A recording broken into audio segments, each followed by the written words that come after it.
नमस्कार, स्वागत है आप सभी का न्यूज वन इंडिया में। मैं हूं आपके साथ शाफनी पटनायक। दिल्ली आबकारी नीति घोटाला मामले में ईडी ने दिल्ली के मुख्यमंत्री अरविंद केजरीवाल को 9वां समन भेजा। इसके बाद आम आदमी पार्टी ने यह दावा किया है कि ईडी ने जल बोर्ड से जुड़े एक मामले में भी अरविंद केजरीवाल को समन भेजा है।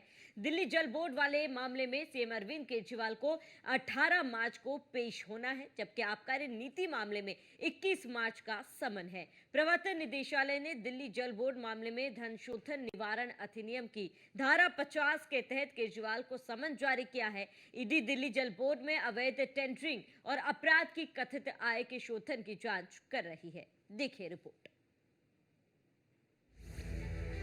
चुनावी साल, मुश्किल में केजरीवाल।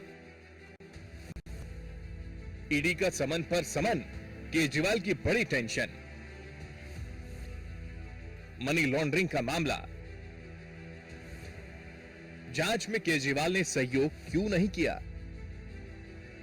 लोकसभा चुनावों की तारीखों का ऐलान हो चुका है।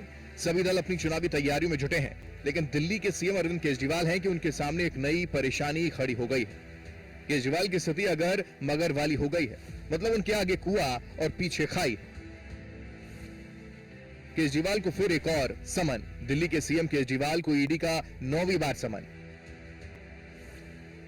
समन में 21 मार्च को पेश होने के लिए कहा गया। पिछले समन पर पेश नहीं हुए थे केजरीवाल। शनिवार को ही दिल्ली की एक अदालत से जमानत मिली। अब आपको बताते हैं कि केजरीवाल को कब कब समन जारी हुए। कब कब जारी हुआ समन। पहला समन 2 नवंबर 2023, दूसरा समन 21 नवंबर 2023, तीसरा समन 3 जनवरी 2024, चौथा समन 18 जनवरी 2024, पांचवा समन 2 फरवरी 2024, छठवां समन 19 फरवरी 2024, सातवां समन 26 फरवरी 2024, आठवां समन 4 मार्च 2024, नौवां समन 19 मार्च 2024। केजरीवाल को समन पर समन भेजे जाते रहे, लेकिन केजरीवाल एक बार भी ईडी के सामने पेश नहीं हुए। बार बार केजरीवाल का एक ही बयान सामने आता रहा कि केंद्र सरकार उन्हें फंसाना चाहती है, उन्हें गिरफ्तार करवाना चाहती है। लेकिन सवाल यही है कि आखिर केजरीवाल को जो खुद को आम आदमी बताते हैं, वो जांच में सहयोग क्यों नहीं कर रहे हैं। ईडी के सामने क्यों पेश नहीं हो रहे केजरीवाल। ईडी के सवालों का जवाब क्यों नहीं दे रहे केजरीवाल। हर बार जांच से क्यों भाग रहे हैं केजरीवाल। आम आदमी की तरह जांच में क्यों नहीं कर रहे सहयोग। क्या गिरफ्तारी के डर से ईडी के सामने नहीं हो रहे पेश। दरअसल संजय सिंह, मनीष सिसोदिया, सत्येंद्र जैन पहले ही जेल में बंद हैं। ऐसे में केजरीवाल को डर है कि चुनाव का समय नजदीक है। अगर कहीं उनकी गिरफ्तारी हो गई तो फिर पार्टी का चुनाव में जीत का दावा और चुनावी तैयारी दोनों फीकी पड़ जाएगी। अरविंद केजरीवाल लगातार नियमों की अनदेखी कर रहे हैं। ईडी के समन की बार बार अवहेलना हो रही है। इसको लेकर विपक्ष भी लगातार केजरीवाल पर सवाल खड़े कर रहा है। विपक्ष का कहना है कि केजरीवाल जो खुद को आम आदमी बताते हैं, वो कानून का सम्मान क्यों नहीं कर रहे हैं। केजरीवाल को 9वां समन जारी हुआ है। कानून अपना काम कर रहा है और कानून के तहत ईडी समन इशू कर रहा है, लेकिन अफसोस दिल्ली के मुख्यमंत्री कानून का सम्मान नहीं करते और कानून से भाग रहे हैं। क्यों भाग रहे हैं वो अरविंद केजरीवाल को मालूम होगा, लेकिन बहुत सारे सवालों के आज जवाब जो है देश भी आज पूछ रहा है। मेरे को लगता है ईडी भी आज पूछ रहा होगा। माननीय सुप्रीम कोर्ट ने 300 करोड़ का मनी ट्रेल का जिक्र किया है। अरविंद केजरीवाल को जवाब देना चाहिए।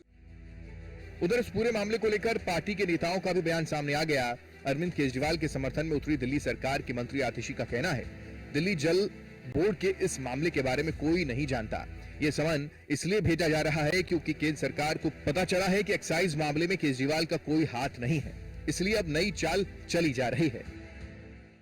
कल शाम को अरविंद केजरीवाल जी को एक और समन मोदी जी की ईडी ने भेज दिया और ना सिर्फ मोदी जी ने इस एक्साइज पॉलिसी मैटर में समन भेजा, अब शायद उन्हें लग रहा है कि उनकी जो गिरफ्तारी का मकसद है ये इस केस से पूरा ना हो, तो इसलिए उन्होंने एक और फर्जी केस में कल अरविंद केजरीवाल जी को नोटिस भेज दिया। उन्होंने दिल्ली जल बोर्ड से जुड़े हुए किसी इन्वेस्टिगेशन को ज्वाइन करने को कहा है। एक ऐसा केस जो आज तक हमें पता भी नहीं चला है कि इसमें जांच क्या हो रही है, इसमें तथाकथित घोटाला क्या हुआ है, इसमें ईडी ने केस क्या दर्ज किया है, इस पर कोई खबर नहीं है। इस 100% फर्जी मामले में भी कल मोदी जी की सरकार ने अरविंद केजरीवाल को समन भेज दिया। उधर दिल्ली शराब नीति मामले में जुड़े मनी लॉन्ड्रिंग केस में बीआरएस की नेता के कविता को पहले ही गिरफ्तार किया जा चुका है। उन्हें शुक्रवार को हैदराबाद से गिरफ्तार कर लिया गया और दिल्ली लाया गया। दिल्ली शराब नीति मामले में बीआरएस नेता गिरफ्तार, ईडी ने के कविता के घर पर की छापेमारी, इसके बाद उन्हें अरेस्ट किया गया। कोर्ट ने के कविता को ईडी की हिरासत में भेजने का आदेश दिया। 23 मार्च तक ईडी की हिरासत में भेजने का दिया समय। फिलहाल अब यह देखना है कि इस जांच की आंच में कौन कौन आता है।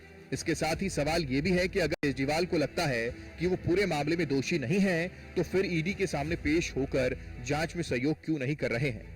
ये ऐसे कई सवाल हैं जिसका जवाब किसी के पास नहीं है। और अब देखना ये कि 9वें समन के बाद केजरीवाल की तरफ से कौन सा कदम उठाया जाता है। जांच में सहयोग करेंगे या फिर एक बार फिर ईडी को अभी और इंतजार करना पड़ेगा। Report news 1 India.